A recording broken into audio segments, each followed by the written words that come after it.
ನಿಮ್ಮ ಹಳೆ ಒಡವೆನ ಅಧಿಕ ಬೆಲೆಗೆ ಮಾರಬೇಕೆ? ಅಟಿಕಾಗೆ ಕಾಲ್ ಮಾಡಿ 8803000300. Attica gold company. ವರಮಹಾಲಕ್ಷ್ಮಿ ಪೂಜೆಗೆ ಸಂಬಂಧಪಟ್ಟಂತೆ ನೈವೇದ್ಯ ಏನು ಇಡಬೇಕಾಗುತ್ತೆ?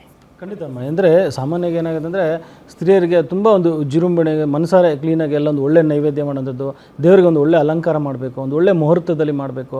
ಸಾಮಾನ್ಯವಾಗಿ ಸ್ತ್ರೀ ಲಗ್ನದಲ್ಲಿ ತುಂಬ ಚೆನ್ನಾಗಿರುವಂಥದ್ದು. ಸಿಂಹ ಲಗ್ನದಲ್ಲಿ ಮಾಡೋವಂಥದ್ದು ಬೆಳಗಿನ ಜಾವ ಒಂದು 5:40 ನಿಮಗೆ ಒಂದು 8 ಗಂಟೆ ತನಕ ಒಂದು ಒಳ್ಳೆ ಮುಹೂರ್ತ ಇದೆ ಅವತ್ತು.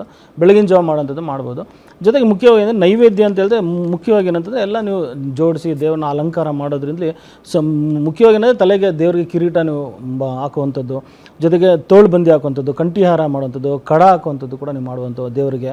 ಮತ್ತು ಕಾಲುಂಗುರ ಆಗುವಂಥದ್ದು, ನೆತ್ತಿ ಬಟ್ಟು ಹಾಕುವಂಥದ್ದು ಮಾಡ್ಬೋದು. ಜೊತೆಗೆ ಹಾರ ಹಾಕುವಂಥದ್ದು, ಕಾಸಿನ ಹಾರ ಹಾಕುವಂಥದ್ದು ಮಾಡೋದು. ಲಕ್ಷ್ಮೀ ಕಾಸದ ಅಂತಲೇ ಹಾರ ಬರುತ್ತೆ, ಸೊ ಅದನ್ನು ಹಾಕುವಂಥದ್ದು. ಮತ್ತು ಜಡೆ ಬಿಲ್ಲೆ ಹಾಕುವಂಥದ್ದು, ಹೂವಿನ ಪ್ರಭಾವಳಿ ಹಾಕುವಂಥದ್ದು ಕೂಡ ನೀವು ಮಾಡ್ಬೋದು. ಮತ್ತು ಜೊತೆಗೆ ಇನ್ನೂ ಅನೇಕ ಒಂದು ವಿಜೃಂಭಣೆಯಿಂದ ಅಲಂಕಾರಗಳು ಮಾಡೋಂಥದ್ದು. ಮುಖ್ಯವಾಗಿ ಏನಂತಂದರೆ ನೈವೇದ್ಯಗಳು ಇಂಪಾರ್ಟೆಂಟು.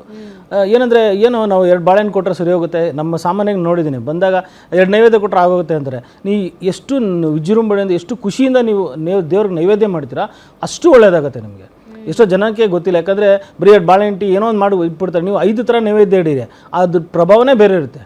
ಅವಲಕ್ಕಿ ಇಡೋದು, ಸ್ವಲ್ಪ ಬೆಲ್ಲ ಹಾಕಿ, ಸ್ವಲ್ಪ ಅದಕ್ಕೆ ತುಪ್ಪ, ಜೇನುತುಪ್ಪ ಹಾಕಿ ನೈವೇದ್ಯ ಇಡಿ, ಎಷ್ಟು ಆಗುವಂಥದ್ದು. ಅದ್ರ ಜೊತೆಗೆ ನಮ್ಮ ಪಾನಕ ಮಾಡೋವಂಥದ್ದು, ಸಾಮಾನ್ಯ ಕೋಸಂಬರಿ ಮಾಡೋವಂಥದ್ದು, ಮತ್ತು ರಸಾಯನಗಳನ್ನ ಮಾಡೋವಂಥದ್ದು ಮಾಡಿ, ಪಂಚಾಮೃತ ಮಾಡೋವಂಥದ್ದು ಮಾಡಿ, ಮತ್ತು ಹೋಳಿಗೆ ಮಾಡೋವಂಥದ್ದು ಮಾಡ್ಬೋದು.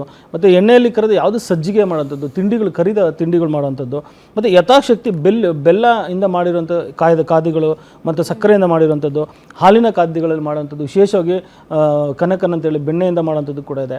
ಸೊ ಆ ರೀತಿ ಮತ್ತು ಪಂಚಫಲಗಳು ಇರೋವಂಥದ್ದು, ತೆಂಗಿನಕಾಯಿ, ಸಿಹಿ ತಿಂಡಿಗಳು, ಬಾಳೆಹಣ್ಣು ಇಡುವಂಥದ್ದು. ಆಮೇಲೆ ಅದಕ್ಕೆಲ್ಲ ಒಂದು ಮುಖ್ಯವಾಗಿ ಏನಂದರೆ ಶುದ್ಧಿಯಿಂದ ಮಾಡೋವಂಥದ್ದು.